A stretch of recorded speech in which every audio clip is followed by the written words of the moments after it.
ચંચુપાત news લઈને આવ્યું છે એક મહત્વના અને એક્સક્લુઝિવ સમાચાર। પ્રવીણ પરમાર સાથે જોતા રહો ચંચુપાત। સબસ્ક્રાઇબ, લાઇક અને શેર કરવાનું ભૂલશો નહીં। સુરેન્દ્રનગર જિલ્લામાં સસ્તા અનાજની દુકાનોમાં અચાનક ભૂતિયા રેશન કાર્ડ ગાયબ થઈ ગયા।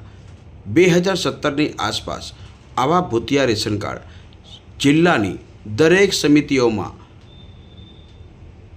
આશરે 500થી 1000ની આસપાસ હતા। રાતોરાત આ ભૂતિયા રેશન કાર્ડ કેમ બંધ થઈ ગયા?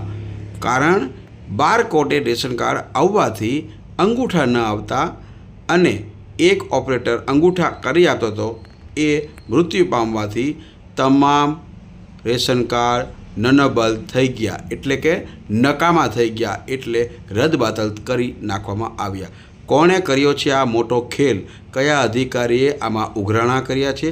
જુઓ ચંચુપાતમાં તેમનો ઓડિયો, વિડીયો અને આ ભૂતિયા રેશન કાર્ડ રોડ ઉપર કેવી રીતે આવ્યા। જુઓ કયા રેશન કાર્ડ છે અને કેવી રીતે કોણ આ ભૂતિયા રેશન કાર્ડ છે કે સાચા છે એ નાખી ગયા છે રોડ રસ્તા ઉપર, સુરેન્દ્રનગરના જાહેર રોડ ઉપર નાખી ગયા છે।